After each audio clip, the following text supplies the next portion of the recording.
ఇంతవరకు 5 ఏళ్లలో ₹1 సాగునీటి ప్రాజెక్టులకు డబ్బులు పెట్టలేదు. ఇక్కడ నేను చూస్తున్నా మీ దగ్గర ఒక మంత్రి ఉన్నాడు.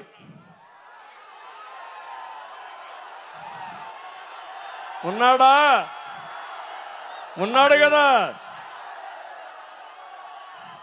ఏమి రాంబాబు? రంకెల రాంబాబా, ఆంబోతు రాంబాబా?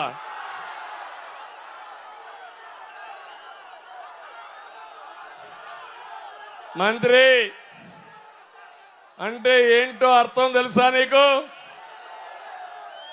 నియోజకవర్గంలో ఒక్క అభివృద్ధి కార్యక్రమం చేశాడా? ఏమైనా చేశాడా అని అడుగుతున్నా. ఒక్క సిమెంట్ రోడ్ వేశాడా? ఒక రోడ్డు రిపేర్ చేశాడా? ఇంకో పక్క నేను అడుగుతున్న ఇరిగేషన్ మంత్రి కదా, రాష్ట్రంలో ఎన్ని నదులున్నాయని నీకు తెలుసా? ఎన్ని ప్రాజెక్టులు ఉన్నా నీకు తెలుసా? క్యూసెక్ అంటే తెలుసా నీకు? టీఎంసీ అంటే తెలుసా నీకు? తెలుసుకోవాలని ప్రయత్నం చేసావా నువ్వు? నువ్వేం మంత్రివయ్యా? నేను అడుగుతున్నా, కనీసం సత్తెనేపల్లెలో కాలువల్లో పూడికి తీపిచ్చావా నువ్వు అని అడుగుతున్నా. తీశాడా? తీశాడా అని అడుగుతున్నా. ఏం తమ్ముళ్ళు తీశాడా? ఏమమ్మా ఆడబిడ్డ తీశాడా?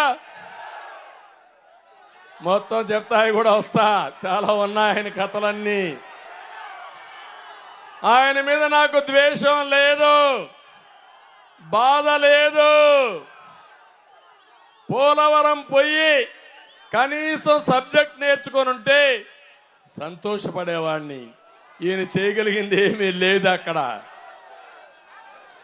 ఆయనకు పదవి ఇచ్చింది పవన్ కళ్యాణ్ తిట్టడానికి, నన్ను తిట్టడానికి. నేను చెప్తున్నా, నీలాంటి వాళ్ళ మేము లెక్క పెట్టుకోవడం లేదు. రోజులు వస్తాయి, బజార్లో నువ్వు చేసిన పనులన్నీ మా ప్రజలే సమాధానం చెప్పే రోజు తొందరలో వస్తుంది.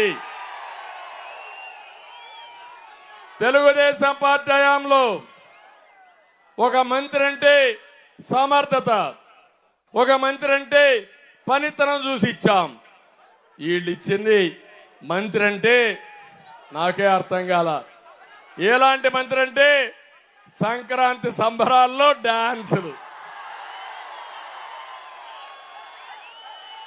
పోలవరం సాధించి నువ్వు డాన్స్ చేస్తే మీరు కూడా చప్పట్లు కొట్టేవాళ్ళు. అవునా కాదా? ఇంకో పక్క మీరు చూస్తే వద్దులే, చాలా దూరం వెళ్ళిపోతున్నారు మీరు. ఇంకో పక్క మీరు చూస్తే నాకే ఆశ్చర్యం వేస్తుంది. సంక్రాంతి సంబరాల పేరుతో పింఛన్లో డబ్బులు వసూలు చేశారు. అవునా? వాస్తవేనా? ₹200 ఒక పింఛన్దారుడు కప్పం కట్టాలి. ఏంటో నాకే అర్థం కాల. ఈ విధంగా కొత్త ఒక ₹10 లక్షల వసూలు చేసుకున్నాడు. డ్రైన్లో ఒక బీసీ యువకుడు చనిపోతే 5 లక్షల నష్టపరిహారం ఇస్తే ఏం చేశారు తమ్ముళ్ళు? 50% వాటా. మంత్రా మజాకనా? ₹2,50,000 ఇవ్వలేదని చెక్కు బాధిత కుటుంబానికి ఇవ్వకుండా తిరిగి పంపించేశాడు. ఇది తలుచుకుంటే నాకైతే 14 సంవత్సరాలు ముఖ్యమంత్రిగా పనిచేశా. ఇంకో పక్క 22 ఏళ్లుగా తెలుగుదేశం పార్టీ అధికారంలో ఉంది. ఇలాంటి వాడొచ్చి నన్ను విమర్శిస్తే నేను సమాధానం చెప్పే పరిస్థితిలో ఉన్నా. ఏంటి ప్రజాస్వామ్యం? అందుకే ప్రజాస్వామ్యాన్ని సరిదిద్దే బాధ్యత మీది.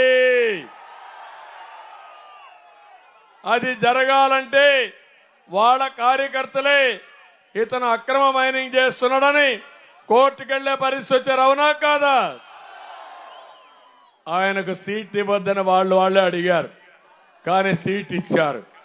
కానీ మీ మీద బాధ్యత ఉంది. ఇప్పుడు ఏంటి ఆ బాధ్యత?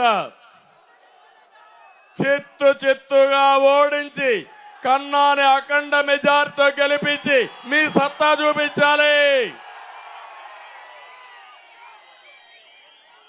మళ్ళీ ఒకటే మీరంతా రైతులు గుర్తుపెట్టుకోండి, మళ్ళీ జగన్మోహన్ రెడ్డి లాంటి దుర్మార్గుడు వస్తే మీ ప్రాంతం ఎడారిగా మారిపోతుంది. నాగార్ సాగర్కు నీళ్లు రావు, మీ కన్నీళ్లే పారుతాయి. ఇక్కడ కొన్ని రోజుల తర్వాత కన్నీళ్లు కూడా ఉండవు, పారడానికి నీళ్లు తాగితే కదా కన్నీళ్లు రావడానికి. ఆ విషయం మీరు గుర్తుపెట్టుకో. నేను చెప్పింది అర్థమైందా మీకు అని అడుగుతున్నా. ఎప్పుడో నేను ఒకటి ఆలోచించాను, మనకుండే గోదావరి సద్వినియోగం చేసుకుంటే